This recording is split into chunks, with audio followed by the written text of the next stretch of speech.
Espiritismo sem mistério. Olá pessoal, estamos iniciando o programa Espiritismo sem mistério, estudando o livro dos Espíritos. Você que nos acompanha sabe que estamos abordando questões muito interessantes, especificamente falando hoje sobre os espíritos durante os combates. O que ocorre? Nós já iniciamos esse tema no programa anterior. Busque para você, dê uma olhada, porque é um programa que está bastante instrutivo, eu acho. E então, o que ocorre com os espíritos durante os combates? Como essas influências acontecem? O que ocorre quando ele desencarna? Será que ele tem consciência do que está acontecendo? Tudo isso nós vamos comentar agora. Então, pegue seu livro, seu caderno. Eu sou Solange Salman Godoy, para quem não me conhece, junto com André Luiz Ruiz. Como vai, André? Olá, Solange. Olá, queridas irmãs, queridos irmãos. Vamos dar continuidade àquele tema que no programa anterior nós havíamos começado, os espíritos durante os combates. E, na verdade, na história humana não faltaram combates, né? E essas pelejas, essas brigas, todos esses modos de evoluir através do sofrimento têm repercussão no plano espiritual e produz efeitos para os que estão envolvidos, seja na elaboração, seja no fomentar as discórdias, seja naqueles que estão no campo diretamente ligado a esses conflitos, também exercitando crueldades. E isso o mundo espiritual vai nos explicar também. Então, pegue lá, como a Solange falou, o seu livro dos Espíritos, as suas anotações, para que nós possamos dar continuidade ao tema desse espíritos durante os combates. Vamos para o nosso primeiro slide. É um slide que nós vamos falar bem rapidinho, porque é apenas a recordação da influência dos espíritos no mundo corpóreo. Esse slide é aquele que nos remete aos nossos queridos do mundo invisível, como você vê na área central, almas generosas que nos amparam, e dos dois lados você vê espíritos necessitados, usufruindo de nossos vícios, estimulando nossas práticas negativas. Então, todos estes são modos de interferência do mundo espiritual no mundo corpóreo. Mas nós estamos tratando agora justamente daquilo que no programa anterior nós iniciamos, que é a condição dos espíritos durante os combates. Então, no slide seguinte, nós vamos para a primeira pergunta que Kardec está fazendo aos espíritos. No tumulto do combate, o que ocorre com os espíritos que sucumbem? Ainda se interessam pela luta depois da morte? Olha que interessante, já que estamos em guerra, já que estamos nos matando, Kardec quer saber, aqueles que morrem nesses combates, o que acontece com eles? Eles continuam lá, batendo cabeça, tentando seguir com a disputa? O que acontece com esses espíritos? Eles se interessam ainda pela luta, agora que eles já não têm mais o corpo de carne? Como eles se comportam? Vamos então ao slide seguinte, onde os espíritos respondem. Alguns se interessam, outros se afastam. E aqui nós vemos um comentário, então, a seguir de Kardec. Nos combates, acontece aquilo que ocorre em todos os casos de morte violenta. No primeiro momento, o espírito está surpreso e como perturbado, e não crê estar morto, parecendo-lhe ainda tomar parte na ação. Somente pouco a pouco que a realidade lhe aparece.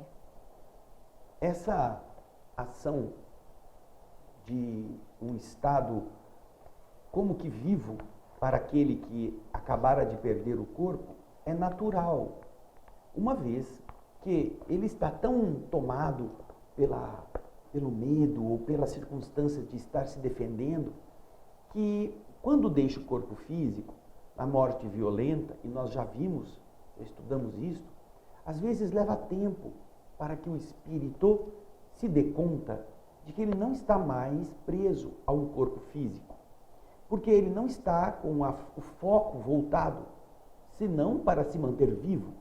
E uma vez que ele está agora vivo, só que sem a carne, ele não percebe ainda às vezes passa por uma situação perturbada, por um estágio ainda de inconsciência, mas ele poderá, nesse estado, eu me recordo bastante aqui do filme Ghost. Você já deve ter assistido o filme Ghost. E num determinado momento, o protagonista, o ator principal, ele está, acho que correndo atrás de um bandido, ocorre um assalto meio que premeditado já, e nesse assalto ele toma um tiro. E como ele estava correndo atrás do bandido, ele toma esse tiro, ele continua correndo atrás desse bandido. O corpo cai e ele segue correndo. Só que de repente ele olha, ele observa alguma coisa, ele nota que tem alguma coisa diferente, e ele olha para trás e ele vê o corpo dele caído no chão. E vê a sua namorada já chorando em cima do corpo, chorando porque ele foi baleado. Só que ele está vendo toda essa cena e ele fora do corpo, o corpo estendido no chão e a sua companheira ali chorando, debruçada sobre ele. Na verdade, Solange, o interessante dessa cena de ele está querendo lutar contra o ladrão. E acontece um tiro, ninguém sabe onde foi o tiro atingiu, e ele sai correndo. O ladrão sai correndo e ele corre atrás junto do ladrão. Só que o ladrão consegue se safar nos becos e ele perde essa corrida, ele não consegue atingir o ladrão. Aí ele volta para onde estava a sua noiva, sua namorada. Ele volta para dizer a ela: nossa, eu não consegui pegar o ladrão. Mas quando ele se aproxima, ele vê a moça ajoelhada, chorando. E ele não sabe por quê. Então aí a câmera faz um movimento que leva o olhar dele, como se ele estivesse olhando, para descobrir que ele está agora vendo ele mesmo caído no chão, numa poça de sangue. Então ele sofre um impacto. Como é possível? Eu saí correndo, eu estou vivo. E como é que eu estou ali?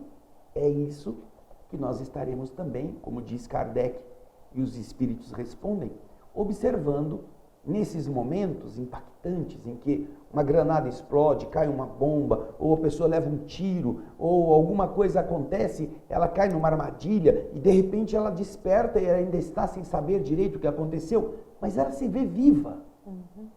Então, nesse período em que ela se vê viva, pode acontecer que nesses casos de morte violenta, ela continue querendo guerrear, sem entender como.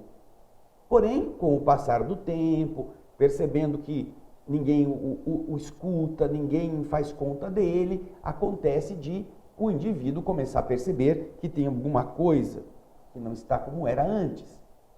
Mas isso vai acontecer gradualmente, porque na morte violenta, essa primeira etapa é uma etapa em que o espírito ainda não trabalhou com a hipótese de não ter mais o corpo de carne. Não estava esperando isso. É muito diferente, Solange, de uma pessoa que está doente no hospital, ou que está doente em casa, ou que está sabendo que ela vai correr o risco de perecer naquilo que ela vai fazer, ela já está preparada, ela já entende o que vai acontecer com ela. Mas quando não está preparada, a surpresa da vida, depois da vida, pode levar a pessoa a pensar que ela está viva com o corpo de carne.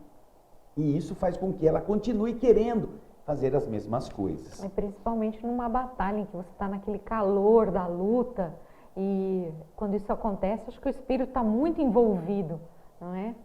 Mas vamos em frente então, porque Kardec continua perguntando. Espíritos que se combatiam, estando vivos, uma vez mortos, reconhecem-se por inimigos e são ainda obstinados uns contra os outros?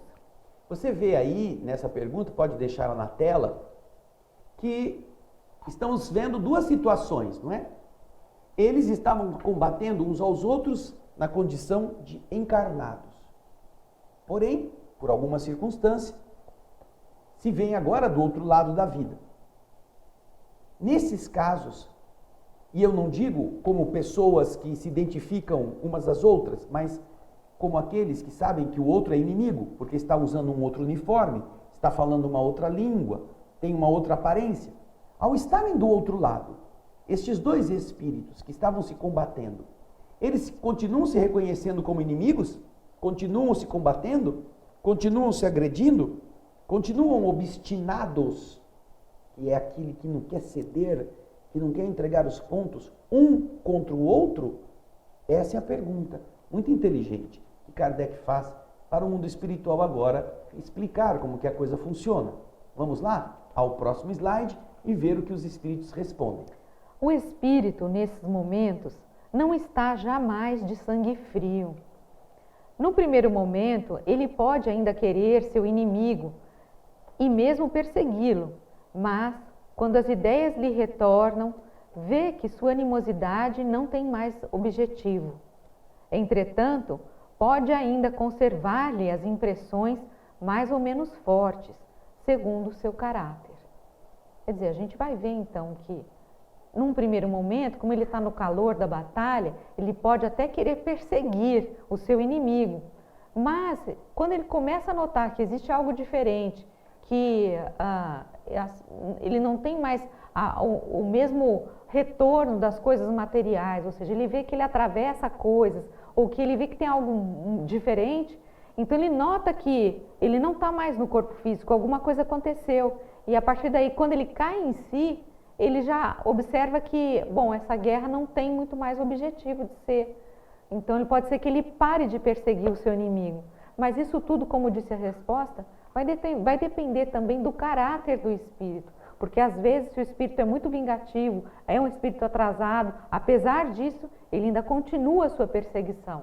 Quantas vezes uma pessoa continua guardando rancor de outra, mesmo que essa outra já tenha morrido, mesmo que se tenha descoberto outros fatores que pudessem justificar aquele comportamento e a pessoa não aceita. Às vezes o adversário pede perdão e a pessoa não quer se ver livre daquele sentimento de raiva, ela não quer perdoar. Ou ela diz que perdoou, mas não quer nunca mais ter contato, porque ainda tem ódio.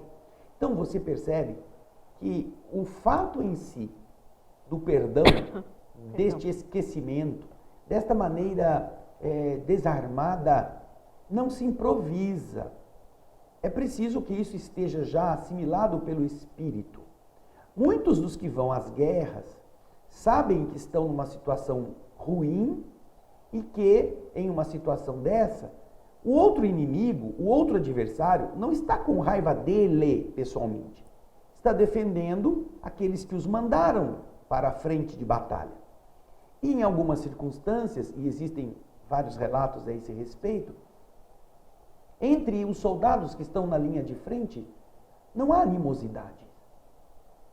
Tem um vídeo bonito em que os grupos dos aliados e dos agressores ou dos outros estão nas trincheiras no período de inverno e estão lá esperando, me parece que se trata da Primeira Guerra Mundial, e aí um levanta a cabeça, um levanta o boné, o outro está vendo de lá, que também levanta o boné, aí um sai da trincheira, o outro também sai da trincheira, e começam a caminhar um na direção do outro, e aí, como se fosse uma pausa no meio do conflito, ninguém atira em ninguém, os outros vão saindo, percebem que eles vão se encontrar, e aí eles improvisam ali um jogo de futebol, alguém traz uma bola, e eles vão se divertir por alguns minutos no meio da batalha, que pelo frio não está mais acontecendo. É um período em que os exércitos se retraíram por causa do inverno.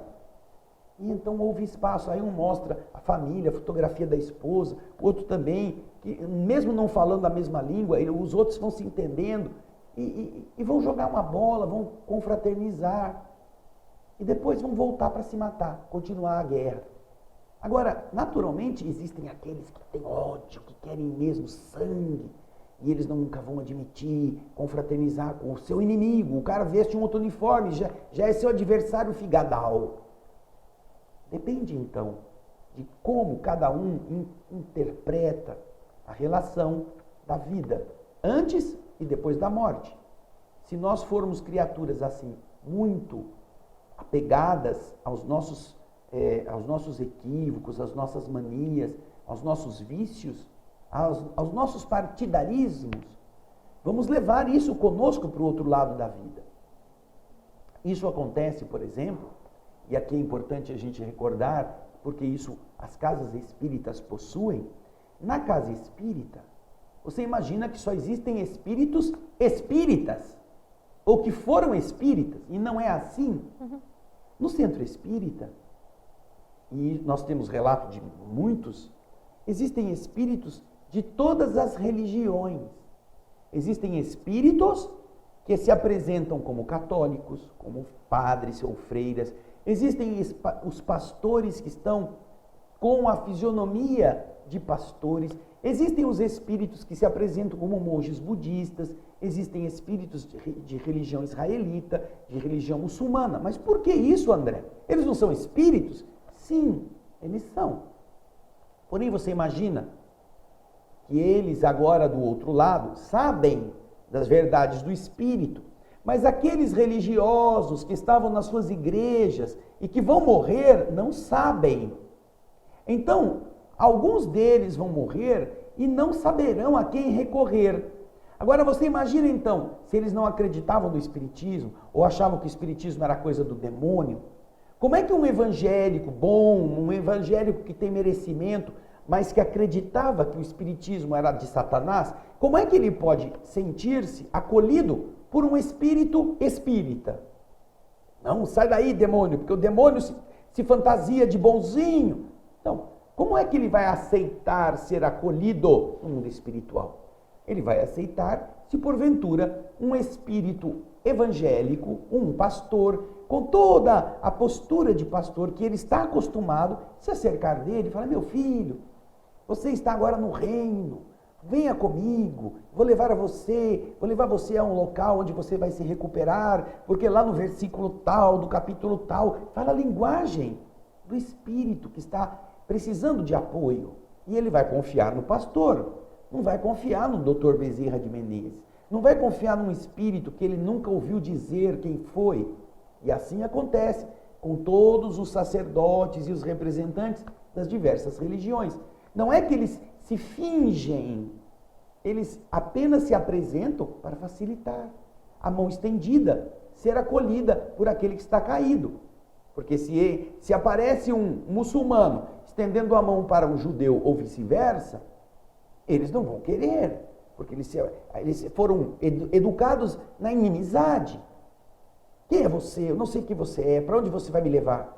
Mas se para um muçulmano, um espírito muçulmano lhe aparece, ele tem confiança. A mesma coisa para as outras crenças.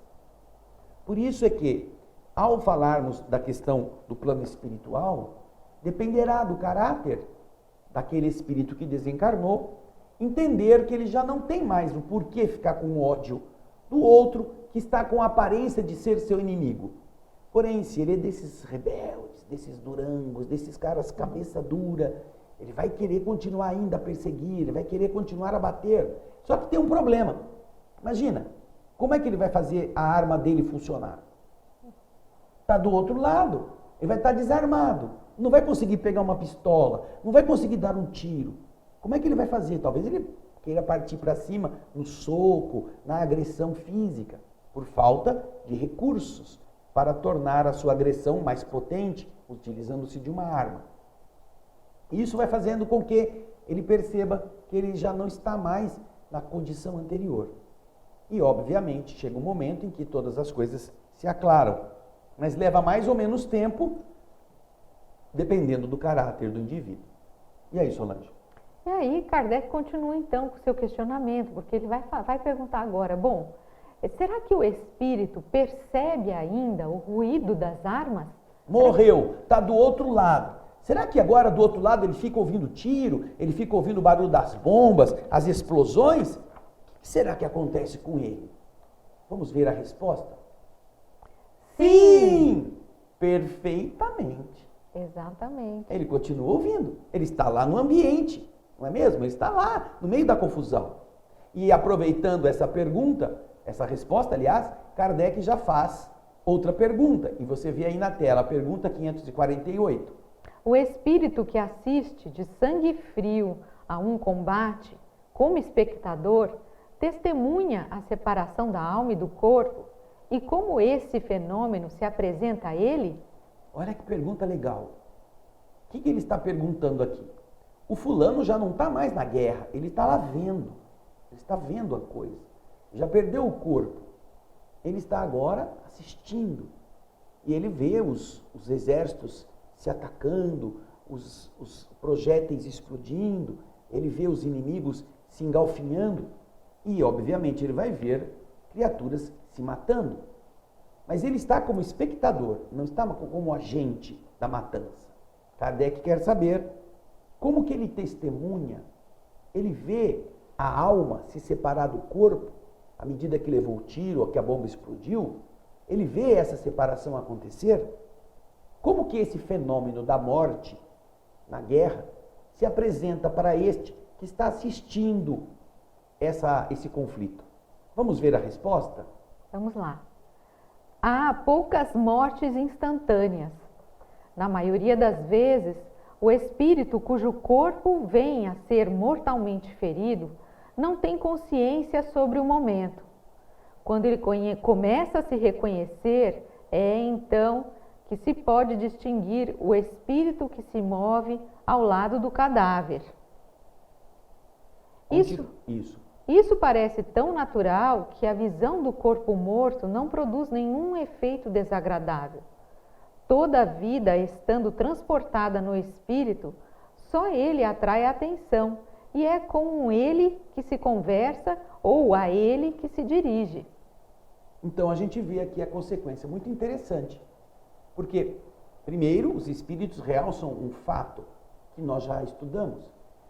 Raramente existe uma morte instantânea. Levou um tiro e já pulou fora do corpo. Não. A vitalidade vai se esvaindo mais lentamente.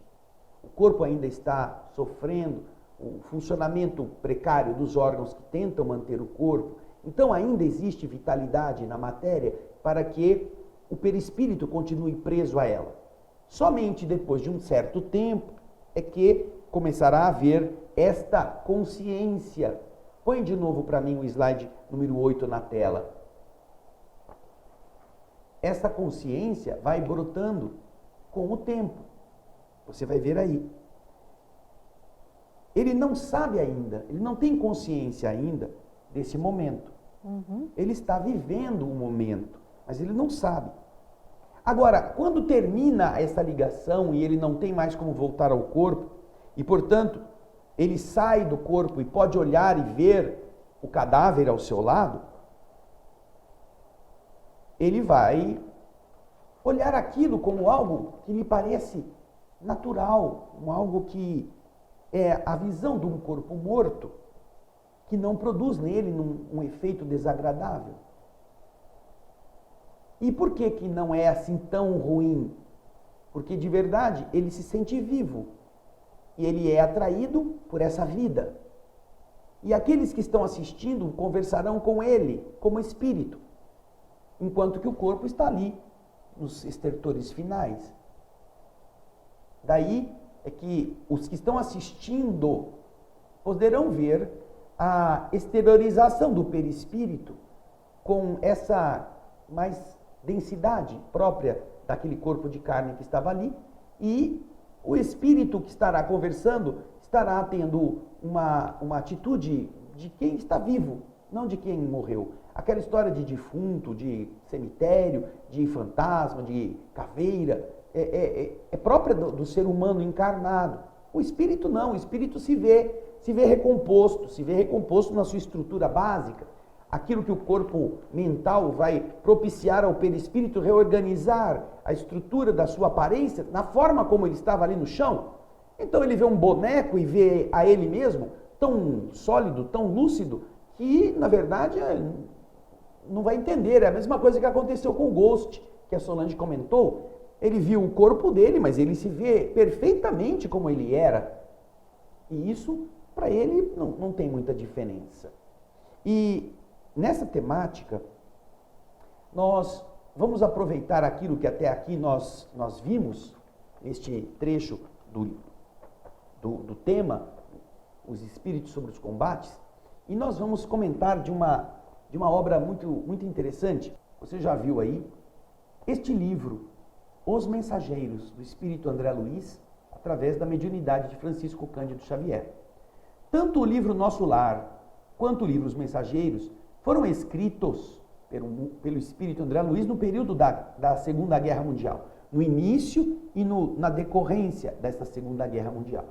E o livro Os Mensageiros, apesar de também no nosso lar haver uma referência às necessidades espirituais dos habitantes da cidade Nosso Lar, que estavam meio angustiados por causa da guerra, no livro Os Mensageiros, porém, há uma conversa entre o Aniceto, que é o instrutor que está com Vicente e André Luiz, levando-os para uma excursão de uns 10 dias na Terra. Pela primeira vez eles saem de Nosso Lar e vão descendo os níveis vibratórios até chegar na superfície da crosta. Mas no meio do caminho eles param num posto de socorro. Um posto que existe nessas regiões mais densas para ajudar espíritos que não têm como subir, mas estão ali meio sofrendo, meio perdidos. E eles vão passar a noite nesse posto de socorro, que é dirigido por um casal, Ismália e Alfredo. E ali então, o capítulo 18 do livro Os Mensageiros nos traz algumas interessantes informações a respeito deste período da guerra, que são bastante consentâneas, bastante coerentes com o que os espíritos já disseram neste trecho do Livro dos Espíritos. A Solange fez algumas anotações, Solange, sobre isso? Se você quiser, vai lendo, a gente vai comentando. O capítulo 18 se chama Informações e Esclarecimentos. Vamos só lembrar aqui, só para a gente adiantar, que o Aniceto está conversando com o Alfredo e ele está dizendo que ele gostaria de ir até a Terra. Eles estão no plano espiritual, numa determinada localidade, ele quer levar esses outros companheiros até a crosta terrena. E o Alfredo fala para ele, meu amigo, se fosse você, eu não faria isso hoje, agora, porque os nossos aparelhos estão detectando uma grande tempestade magnética. E assim inicia esse capítulo. E essa tempestade magnética está sendo produzida pelo conflito dos homens na Terra. E o padrão mental de ódio, de raiva, de conflitos bélicos, está produzindo um distúrbio eletromagnético que vai passar por nós e poderá acolher vocês desagradavelmente. Não tanto você, Aniceto, que já tem experiência nisso, mas os seus 2 alunos, eles estão pela primeira vez passando por isso. Então seria adequado que eles pernoitassem aqui, vocês ficassem conosco, e amanhã, depois que passar essa onda agressiva, vocês possam percorrer o caminho que resta até a crosta da Terra. Então, Aniceto concorda com a situação e ele comenta logo a seguir. Nossa, diz Aniceto, eu avalio o sacrifício dos nossos companheiros espirituais nos trabalhos de preservação da saúde humana. Aniceto está vendo uma situação bastante complicada na Terra e como que se pode preservar a saúde humana se os espíritos não estivessem cuidando, né? É um esforço muito grande. E aí então Alfredo começa a explicar o seguinte: é isso mesmo, Aniceto, são grandes servidores. De vez em quando eu observo esses trabalhadores pessoalmente nos seus núcleos de atividade santa. A humanidade parece preferir a condição de eterna criança. Faz e desfaz os patrimônios da civilização como se brincasse com bonecas. Nossos amigos, estes, que são espíritos elevados cuidando da saúde humana, suportam pesados fardos de serviço para que as tormentas magnéticas, invisíveis ao olhar humano, não espalhem vibrações mortíferas que se traduziriam pela dilatação de penúrias da guerra e por epidemias sem conta. Se esses espíritos não estivessem cuidando disso, a dor que seria espalhada por esses conflitos, não apenas bélicos, mas magnéticos, seria muito maior. As colônias espirituais da Europa, principalmente aquelas que estão no nosso mesmo nível vibratório, estão sofrendo amargamente para atenderem às necessidades gerais. Nós aqui já começamos a receber grandes massas de desencarnados, em consequência dos bombardeios.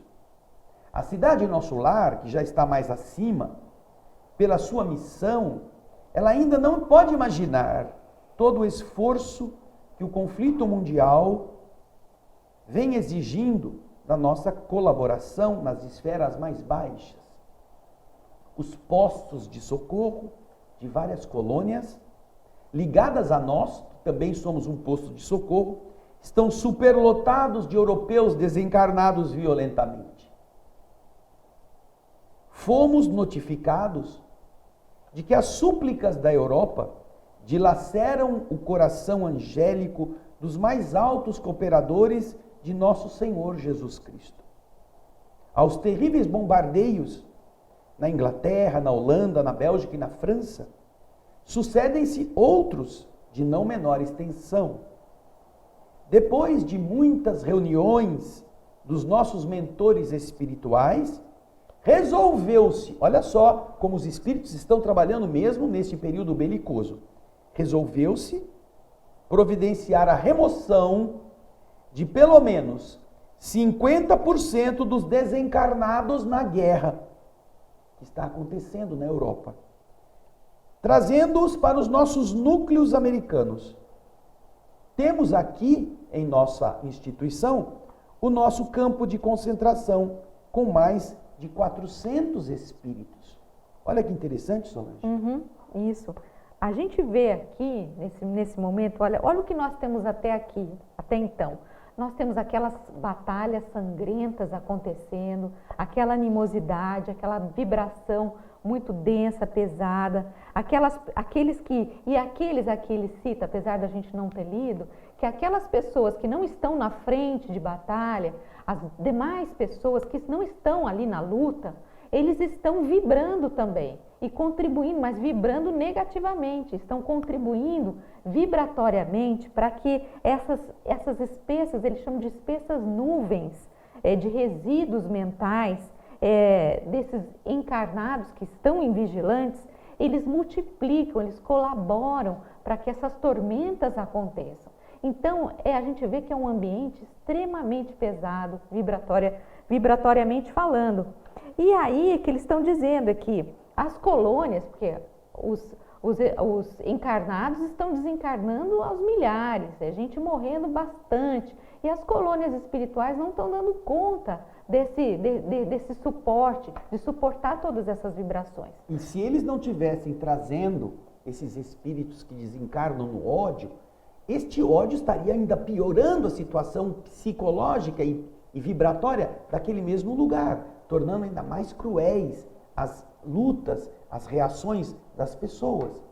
E é por isso que eles resolveram recolher pelo menos uns 50% dos desencarnados europeus e transportá-los para as Américas, para aliviar vibratoriamente um pouco o continente europeu. Você traz aquelas pessoas que estão sofrendo, os espíritos que estão sofrendo muito, e você pelo menos afasta um pouco e dá uma liberada naquele campo vibratório, um pouco melhorada, porque senão, se isso não acontecesse, as pestes, as doenças seriam terríveis.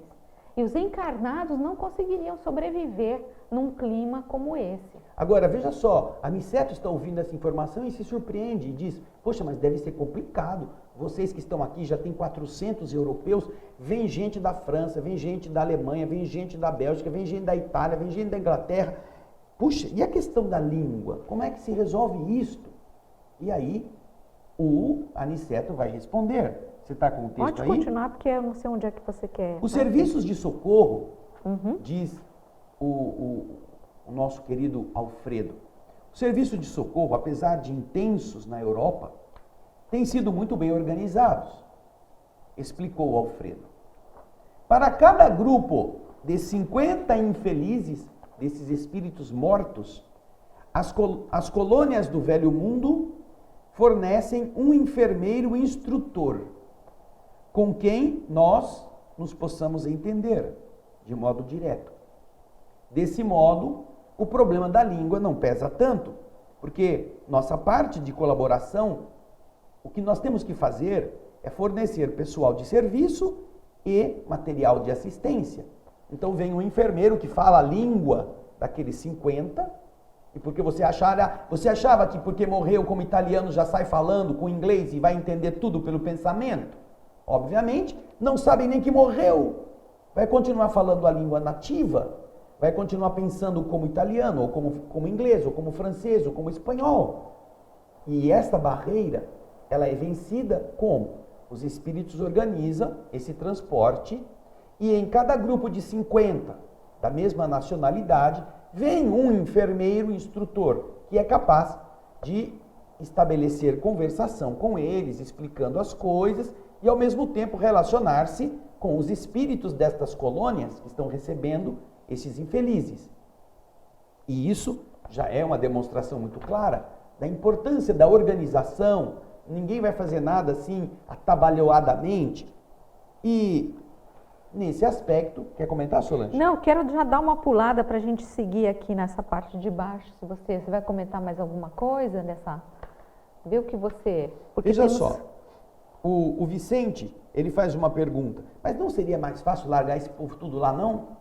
Deixa eles lá, cada um no seu país, cada um na sua atmosfera. E então, o instrutor Alfredo responde para ele: nossos instrutores mais elevados são de parecer que essas aglomerações seriam fatais à coletividade dos espíritos encarnados. Determinariam focos pestilenciais de origem espiritual, de origem transcendente, com resultados imprevisíveis. Inúmeros de nossos irmãos que perdem o corpo nas zonas assoladas não conseguem sair do campo da angústia. Mas quantos ofereçam possibilidades de transferência para cá, dentro das nossas cotas de alojamento, serão retirados dali sem perda de tempo, para que seus pensamentos atormentados não pesem em demasia nas fontes vitais das regiões sacrificadas. Depois aqui, gente, eu vou mais adiante, vamos lá, tá, Solange, André? Para a gente conseguir chegar lá. É da lei divina que nos entendamos e nos amemos uns aos outros. Isso depois ele vem falando, então a gente vai ver a importância desses espíritos mais elevados que estão ajudando a que todo esse clima seja aliviado. Mas aqui ele vai falar, inclusive, das pessoas que estão vibrando. Então ele fala assim, é da lei divina que nos entendamos e nos amemos uns aos outros. Todos sofreremos os resultados do esquecimento da lei, mas cada um será responsabilizado de perto pela cota de discórdia que haja trazido à família mundial. Aqui eles estão dizendo como é importante, apesar de haver essa inimizade, essa guerra, nós seremos responsáveis se nós estivermos incitando essas discórdias, essas vibrações negativas. Tudo isso vai pesar sobre nós como um karma coletivo. Não, e um karma individual. Individual também. O coletivo já estamos recebendo os efeitos desses conflitos. Mas aqueles que estimulam, aqueles que vão em cima, aqueles que ficam com ódio, esses estarão se responsabilizando individualmente também. Agora, olha só como o mundo espiritual é perfeito. Logo a seguir, ele vai nos explicar o seguinte. O Aniceto, ele, depois de falar sobre, ouvir o Alfredo falando sobre isso, ele disse, olha, eu estive pessoalmente outro dia em uma outra colônia espiritual chamada Alvorada Nova. Ela fica sobre Santos, a região ali onde Santos se localiza, do litoral paulista, a cidade espiritual Alvorada Nova. E ela, obviamente, está nos padrões elevados da mesma dimensão de nosso lar. E vinha saber, lá em Alvorada Nova, que avançados núcleos de espiritualidade superior dos planetas vizinhos, Vênus, Marte, desde as primeiras declarações desta guerra na Terra, determinaram providências de máxima vigilância nas fronteiras vibratórias mantidas conosco.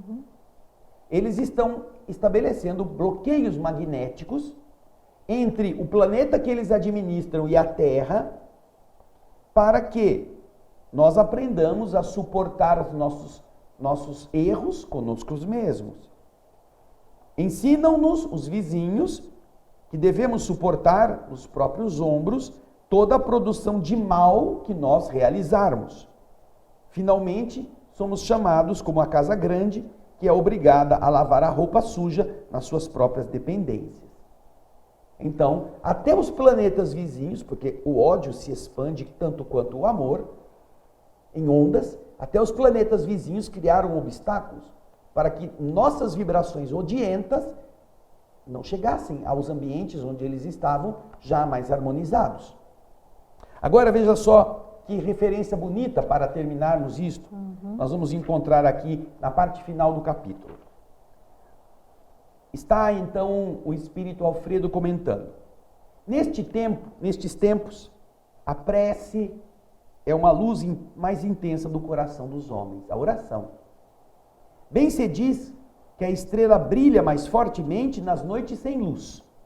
Imaginem vocês, diz o Alfredo, para os 3 amigos, o Aniceto, o André e o Vicente. Imaginem vocês que para iniciar providências, para receber espíritos desencarnados em desespero, já fui, eu, Alfredo, mais de uma vez aos serviços de assistência na Europa, serviços espirituais. Há alguns dias, em missão dessa natureza, fomos, eu e alguns companheiros, aos céus, ao ambiente espiritual da cidade de Bristol, na Inglaterra. A nobre cidade inglesa estava sendo sobrevoada por alguns aviões pesados de bombardeio. Bristol estava sendo bombardeada por aviões alemães. As perspectivas de destruição eram assustadoras, como você sabe, a história mostra isso. Existem vídeos mostrando isso. No meio da noite, porém, nós olhando do plano espiritual para o plano físico, destacava-se a nossa visão de espírito um farol de intensa luz. Seus raios faiscavam no firmamento, enquanto as bombas explodiam arremessadas ao solo. A chefia da expedição então determinou que nós descêssemos no ponto luminoso. Com surpresa, verifiquei que estávamos numa igreja, cujo recinto devia ser quase sombrio para o olhar humano. Estava tudo apagado, mas altamente luminoso para nossos olhos. Notei então que alguns cristãos corajosos reuniam-se ali e cantavam hinos. Ministros do culto religioso haviam lido a passagem dos Atos dos Apóstolos em que Paulo e Silas cantavam à meia-noite na prisão, e as vozes cristalinas elevavam-se ao céu em notas de fervorosa confiança. Enquanto arrebentavam os estilhaços lá fora, os discípulos do Evangelho cantavam unidos em celestial vibração de fé viva. E o nosso chefe mandou que nós ficássemos de pé diante daquelas almas heróicas que recordavam os primeiros cristãos perseguidos em sinal de respeito e de reconhecimento. Ele também cantou os hinos e depois nos disse que os políticos construiriam os abrigos antiaéreos, mas que os cristãos edificariam na terra os abrigos antitrevosos. E aqui nós deixamos você com André Luiz e a descrição desta linda cena, a prece na hora da dificuldade. É muito lindo ver esses cristãos heróicos. Deve ter sido uma coisa linda, como é importante essa fé, essa vibração positiva. E ele encerra dizendo que às vezes é preciso sofrer para compreender as bênçãos divinas. Às vezes é o sofrimento que nos empurra, nos amadurece. É muito bonito, gente. Isso aí. Continuaremos no nosso próximo Espiritismo Sem Mistério e a gente aguarda você para o próximo programa. Um grande abraço e até lá. Tchau, beijo. gente.